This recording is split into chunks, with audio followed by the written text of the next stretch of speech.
जीरापुर नामक गांव में किडनी चोर की अफवाह बहुत तेजी से फैल रही थी। गांव के लोगों का मानना था कि ये सब जंगल वाली चुड़ैल कर रही है।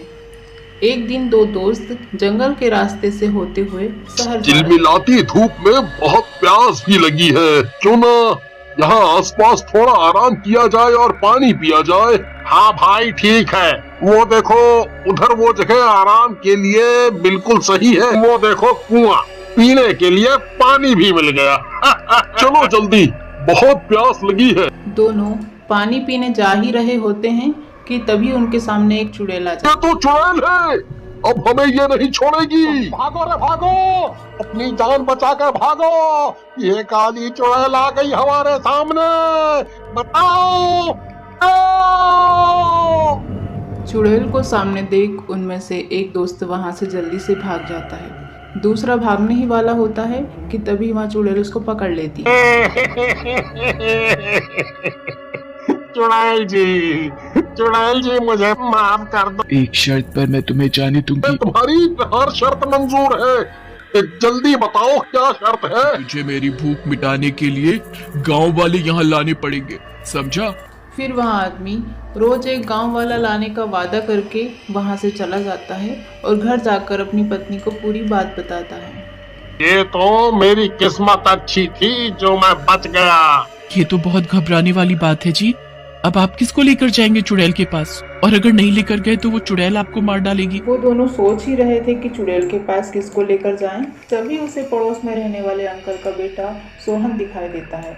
वहाँ उसको आवाज लगाकर बुलाता है। सोहन भैया, कई दिनों बाद देख रहे हो, कहाँ रहते हो आजकल?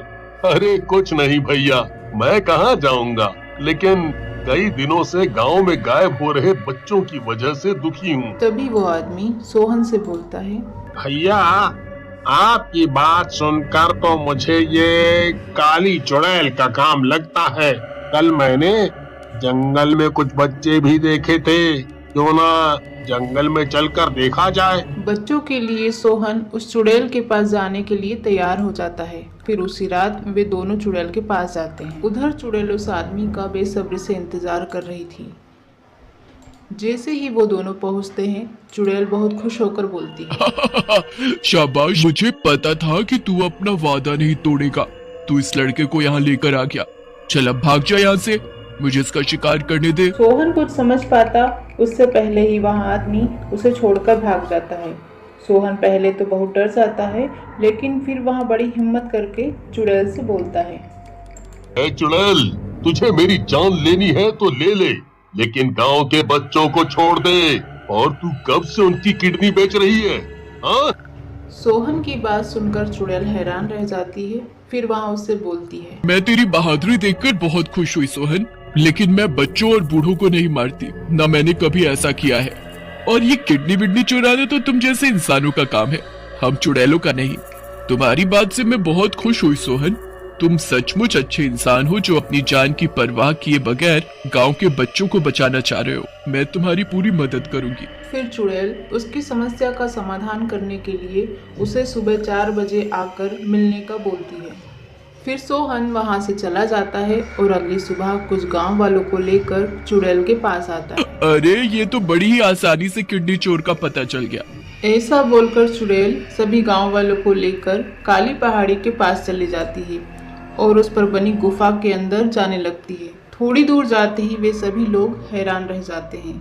उसके अंदर कई सारे बच्चे होते हैं जो। रुको सोहन, अभी असली दुष्ट से तो मिलना बाकी है।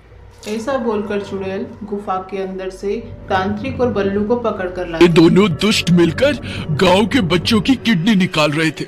इन दोनों दुष्टों ने ही गांव के बच्चों को मारा है। गांव वाले पहले तो दोनों की जमकर पिटाई करते हैं, उसके बाद उन्हें सलाखों के पीछे बंद करवाते हैं। अब से अपने बच्चों का ध्यान रखना। मैं तो किसी को भी मारना नहीं चाहती, लेकिन मैं क्या करूं, मुझे अपनी भूख मिटाने के लिए तुम जैसे इंसानों को मारना ही पड़ता है। फिर चुड़ैल भी वहां से हमेशा के लिए चली जाती है।